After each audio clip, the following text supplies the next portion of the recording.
First, I'd like to thank you guys for coming out.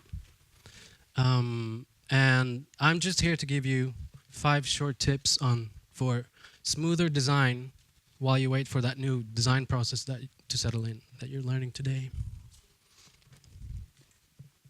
What does this girl need?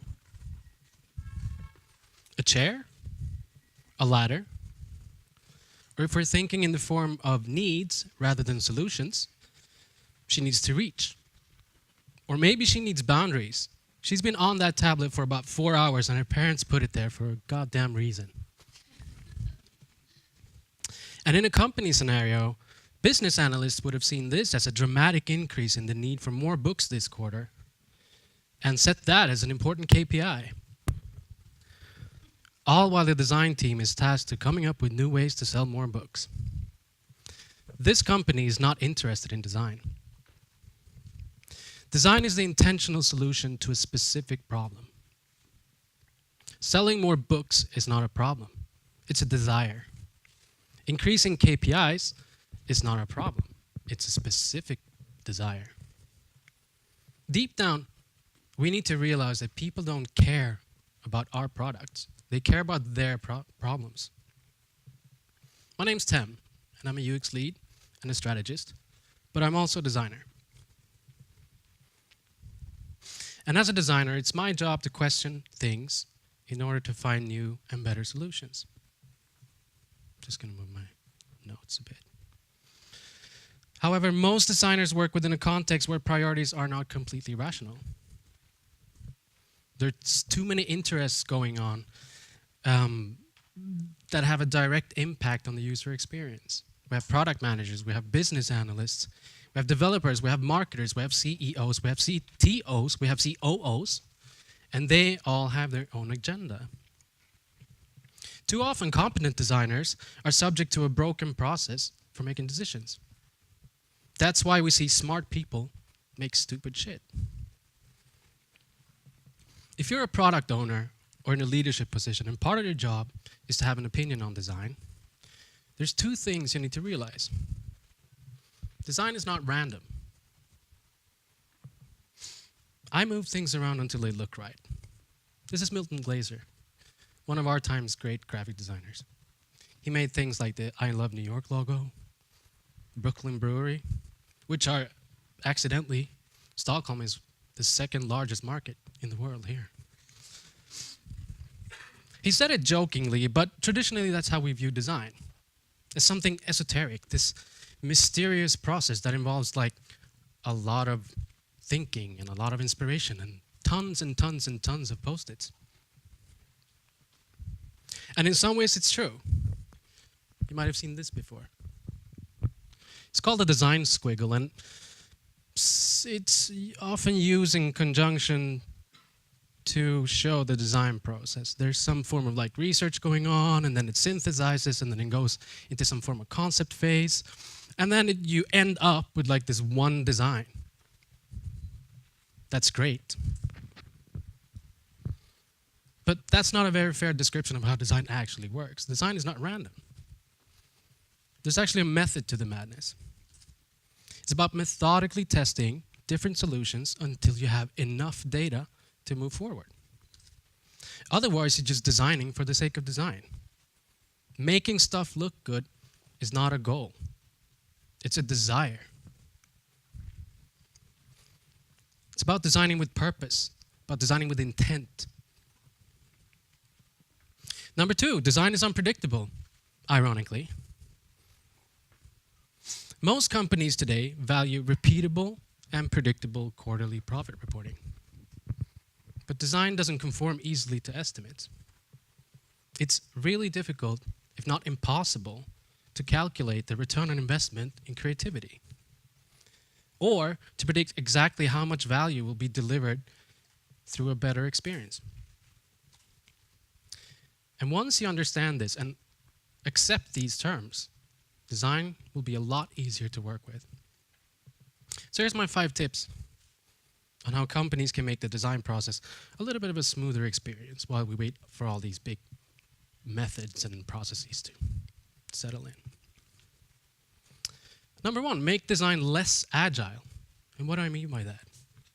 Take design out of your scrums. Take design out of your agile process. A lot of tech-driven agile focuses on requirements and deliverables. But like I said before, design doesn't conform well to estimates. We are looking to produce changes that improve the product here and now. Lift design out of the development pipeline, ditch the estimates, and start with deadlines. Why? Because we designers work really good with deadlines. Like we said before, when is it time to stop? Well, when time runs out. Or when the money runs out. Create a separate design pipeline. Work in weekly, maybe bi-weekly sprints. Start off each sprint, preferably on Monday, in a group session where designers, product managers, and developers get together and collectively define the product that you want to work on for this week or this sprint. Aim to leave the first session with 1 or 2 high-level problems or design approaches that you can test with users. Each approach should have an underlying hypothesis that testing will either validate or invalidate. Which brings me to my next step. What's our hypothesis? This statement is great. I use it all the time. Whenever I come to a discussion that starts like devolving into what everyone thinks or what everyone wants, the first thing I said, well, that's great. We don't have to think so much because we have data to see what's going on. But also, what's our hypothesis on this? We can't solve a problem until we understand it. That means we need to study it. We need to test our assumptions, all these statements about what we think is true. We don't need to actually know the truth. We just need to have an opinion on what we think is true. Once we have that, we can build a hypothesis. But we don't want to spend too much time doing studies either. Just enough to move on, like I showed you before. Just enough data to move on to the next step, towards this sort of great solution. Lean UX has a great way of doing this, and they work with experiments. It's called a hypothesis-driven experiment. It looks a bit like this. You can word it differently, but first you have a hypothesis. We believe that. Then you write down how you plan to test it. And then the evidence, how you will know that it's either valid or invalid. So if we start with the hypothesis statement, we believe that creating this for this person, user, or persona will achieve this outcome. For instance, we believe that adding a vendor rating system for the buyers will make buyers feel safer and more comfortable. Or we believe that a pop-up prompting new visitors to sign up will increase account creation. See, it doesn't have to be worded in that order, but this is a good, what's it called? Never mind. Once we have this, it's easy to create an experiment. For instance, we believe that a pop-up prompting new visitors to sign up will increase account creation. We will make an envision prototype and test it on 6 users. Or we will run these A/B tests, etc. And we will know when this is true when we see these numbers change. Like when we see 4 out of 6 testers signing up via the pop-up. That's a sprint. All you need is 1 week or 2 if you feel insecure. Continuously testing assumptions like this is a low cost of minimizing the risk of developing the wrong thing, because developing is really expensive.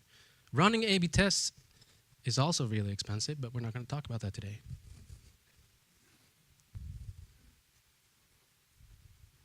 And it's especially good if developers and designers work together in creating these experiments. It also serves as a great reminder that we should always design with purpose. I have it on the inside of my notebook when I moderate design discussions, for instance. I have this thing here, so I can always, when I open it, I'll be like, but wait a minute, what's our hypothesis here? It sort of stops the action, all the discussions going on, and sort of brings everybody back to, hey, what is the actual problem that we're trying to solve here? Base it in some form of problem and a need to solve it. Which brings me to number 3.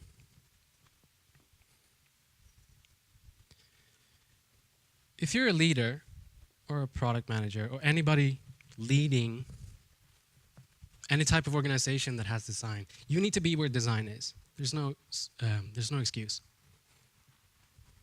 Weekly design reviews are a great way of doing so. A company I helped lead design recently had design reviews once a week, every Tuesday between 10 and 11:30. We had about 12 designers, the CEO, and the head of product together in the room. Which means we as designers, had full access to the CEO and the head of product for an hour and a half. Each meeting starts going around the table, setting the agenda, sort of like a lean coffee type thing where you write it up. Be like, what does anybody want to talk about today? So you write it up, and if it starts to get a lot of things, you can do like dot voting or something like that in order to prioritize. And then you just go through them one by one. If anyone needs to discuss experiments, get some critique, or a decision in order to move forward, they put it on the agenda. And it was fantastic. Not only because the main decision makers were in the room, but because these managers, and this is really important, they understood that the design review for somebody in a leadership position is not about governing. It's about being informed and being there to answer questions that make decisions to help move designs forward. And it's also about being respectful. Always, as a leader, remember you are a guest in that context. Your goal is to help the designer make intentional choices, to create intentional design, to design with purpose. Which leads me to number 4. Tolerate failure. Design is about minimizing risk, and that's why it's important to tolerate failure. A design culture is nurturing. It doesn't encourage failure, but the iterative nature of the design process recognizes that it is rare to get things right the first time. Apple is celebrated for its successes. Everybody, when you ask all the clients, what do you want to be? Oh, I want to be Apple, I want to be Tesla. And then we say, you can't be Apple, you can't be Tesla. A little digging actually uncovers products that didn't fare so well, like the Newton tablet and the Pippin gaming system.